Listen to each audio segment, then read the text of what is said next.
Bom, pessoal, então eu vou fazer alguns vídeos aqui que podem auxiliá-los a resolver a lista para entregar somente no dia 21, né, de abril.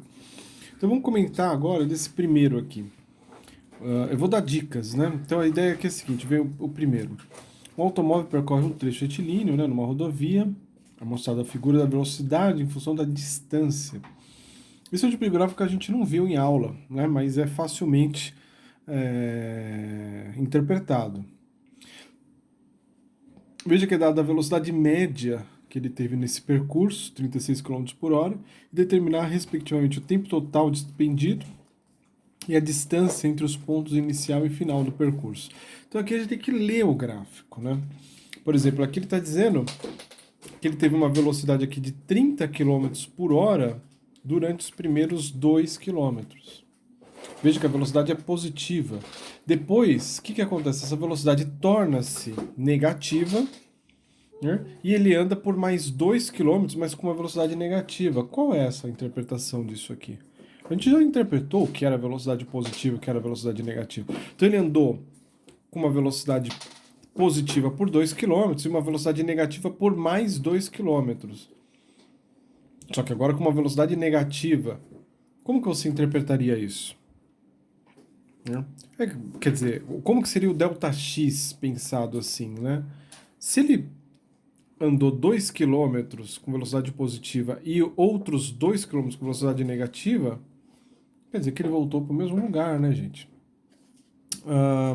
A outra coisa é que depois ele anda mais 1 km com uma certa velocidade aqui, e depois mais 1 km, ele reduz a velocidade mais 1 km com uma velocidade positiva também.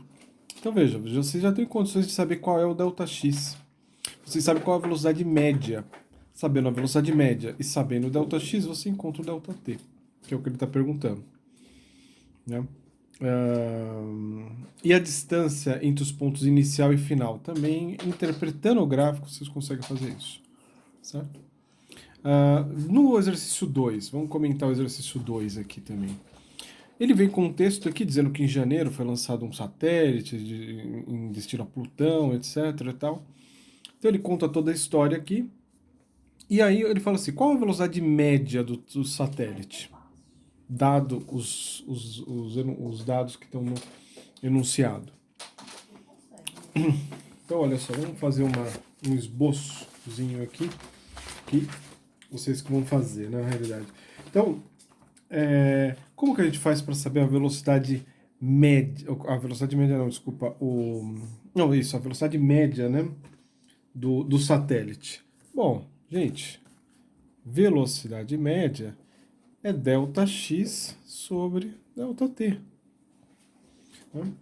Agora, qual é a distância que esse satélite percorreu para chegar até Plutão? Está no enunciado. Né? 5 bilhões de quilômetros, escrito no anunciado, que ele andou por aí. Então, o ΔX aqui, o quanto ele andou, você sabe em quilômetros, 5 bilhões. Agora, quanto tempo ele demorou para percorrer esses 5 bilhões? Também está no enunciado. Veja, ele saiu em junho de 2015 e chegou lá Desculpa, ele saiu em janeiro de 2016 e chegou em junho de 2015.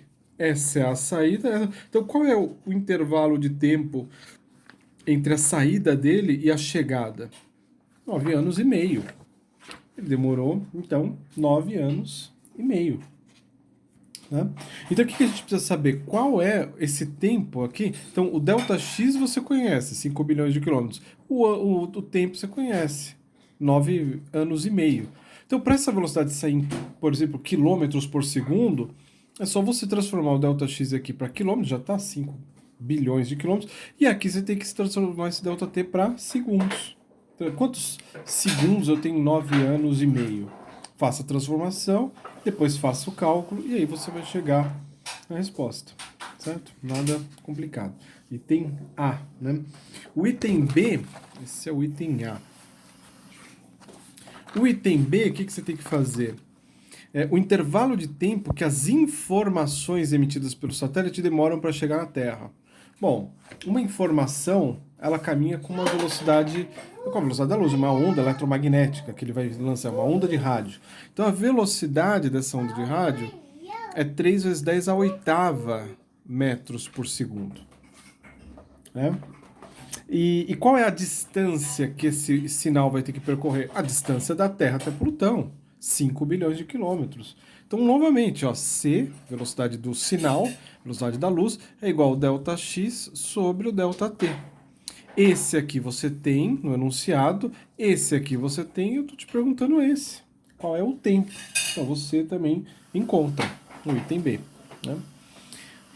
O item C, rapidamente aqui, o último, né? Ele fala assim, qual é o ano que Plutão completará uma volta em torno do Sol a partir do momento que ele foi descoberto? Ele foi descoberto no enunciado, 1930. Então eu preciso saber o ano de Plutão, né? O ano...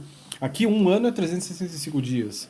Agora, um ano em Plutão é o tempo que demora para Plutão dar uma volta completa. Né? Então, como é que eu faço isso? Como é que eu descubro isso? Eu poderia colocar assim: é a velocidade de Plutão que ele tem para ele caminhar o perímetro da órbita dele, o perímetro, dividido pelo tempo, sendo que esse aqui seria o ano de Plutão. Então, novamente, esse tempo, esse ano de Plutão, seria dado pelo quê? Pelo perímetro dividido pela velocidade de Plutão. Velocidade de Plutão você tem? Tem, está no enunciado.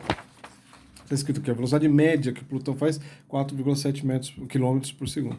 E qual que seria o perímetro de Plutão? Está aqui, ó, no enunciado, o perímetro da órbita é isso daqui. Então, quer dizer, se eu souber o quanto que ele caminha aqui, a distância total que ele caminha, e pelo tempo que ele usa, eu tenho a velocidade de Plutão. No fundo que você tem isso daqui. E sabendo o perímetro, sabendo a velocidade de Plutão, você encontra o tempo que demora para ele completar uma volta. Esse tempo é o ano de Plutão. Bom, depois eu faço mais vídeos para comentar os outros.